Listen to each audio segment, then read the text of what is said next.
Nice to meet you. Same to you.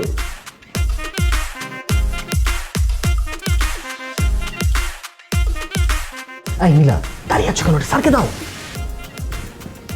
আপনারা কি একে অপরকে চেনেন? হ্যাঁ চিনি তো, সুগার কিউব, অনেক ভালো করে চিনি। বাহ, খুব ভালো। বেসিক্যালি আমরা রাতেবেলা হাঁটাহাঁটি করি, জগিং করি, অনেক কথাবার্তা বলি। কিন্তু নীলা, আমি জানতামই না তুমি অফিসে জব করো। আমিও জানতাম না যে আপনি আমাদের নতুন জিএম। আমি আসলে জানতাম না আমি অফিসে চলে আসবো। Thanks for the flowers.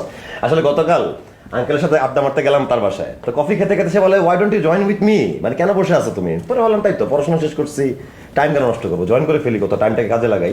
আর আসলে আমি সবকিছুতে 1 নম্বর হতে পছন্দ করি, 2, 3, 4 নম্বর হতে বেল নাই। আলটিমেটলি 1 হওয়ার জন্য যা যা করা লাগে সেটা আমি অবশ্যই করবো। All the best. Thank you. কি যে বলেন স্যার, আপনি তো 1 নম্বর। আমরা তো এখানে 2, 3, 4 দাঁড়িয়ে আছি। স্যার চলুন আপনার টিফিনটা দেখি। হ্যাঁ শিওর, চল।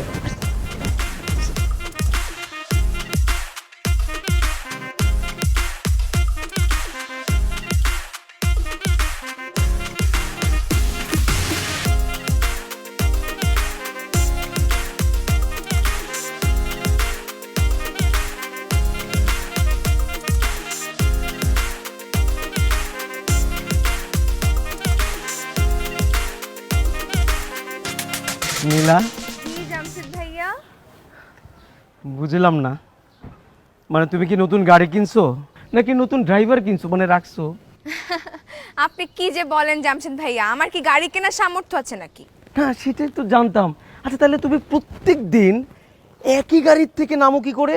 বুঝতেই পারতেছি না, আমার হিসাব মিলতেছে না। আচ্ছা একদিন তুমি বললা অ্যাবস ড্রাইভার, এরপরে বললা বন্ধু, এরপরে বললা পুরো ফ্ল্যাট ভাড়া নিয়ে ফেলছে লোক। আজকে কি? আজকে উনি আমার বস, কি? মানে উনি হচ্ছে আমার নতুন বস, আমাদের জিএম সাহেব।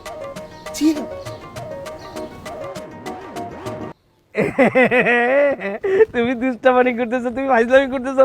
নীলা নীলা শোনো, বেশি ফাইজলামি করো না আমার সঙ্গে। আমি না, আমার সমস্যা হয়, আমি নিতে পারি না। এই যে কালারফুল হেয়ার, আপনাকে বলছি। হে দিদি এদিকে আসেন। আপনার সমস্যাটা কি ভাই? আপনি কেন নীলার চারপাশে ঘুরঘুর করতেছেন? না না, কোনো সমস্যা নেই তো। আমি নীলার চারপাশে কেন ঘুরঘুর করবো? নীলা আমার পাশে থাকে, আমি নীলার পাশাপাশি থাকি। না না, আবার পাশে চলে আসছেন। এই যে ভাই দাঁড়ান দাঁড়ান, ব্যাপারটা কি? না না, একটা ব্যাপার ক্লিয়ার করেন। একদিন শুনলাম আপনি হচ্ছেন অ্যাবস ড্রাইভার, এরপর শুনলাম আপনি বন্ধু, এরপর শুনলাম আপনি বাসায় আছেন, আজকে আবার নতুন কাহিনী, আপনি শুনলাম বস।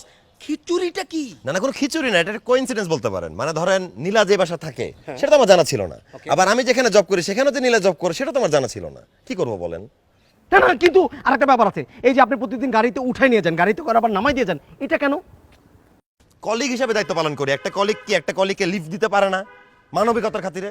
পারে না, পারে না। কেন? নীলার বেলা পারে না, নীলার বেলা পারবে না। নীলাকে লিফট দেওয়ার অধিকার একমাত্র আমার, আর কারো না।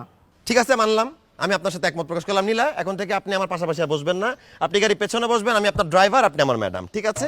এই যে জামশেদ ভাই কত রাগ করতেছে আপনার পাশে বসে দেখে, এটা নিয়ে কোনো চাপ নেওয়া যাবে না। জামশেদ ভাই, এই যে ঘেমে যাচ্ছেন, দাঁড়ান আমি আপনার এটা একটু ফ্রেশ করে দিচ্ছি আপনাকে। এই যে এত ঘামার কিছু নাই, এত চিন্তার কিছু নাই, বুঝছেন না জামশেদ ভাই? আপনি কোথায় চায়ের দোকানে বসেন, কোনো ফ্যানের বাতাসও পান না, ঘেমে টেমে একাকার হয়ে যান। চলেন, এসি দিব? ও ও আচ্ছা, শোনেন, এই চলেন তাহলে গাড়িতে আপনার সাথে একটু হালকা এসিতে বসি, একটু গল্প আড্ডা দিই। নীলা, আপনি বাসায় চলে যান, আমি ওনার সাথে হালকা আলাপন ছেড়ে চলে আসতেছি। নীলা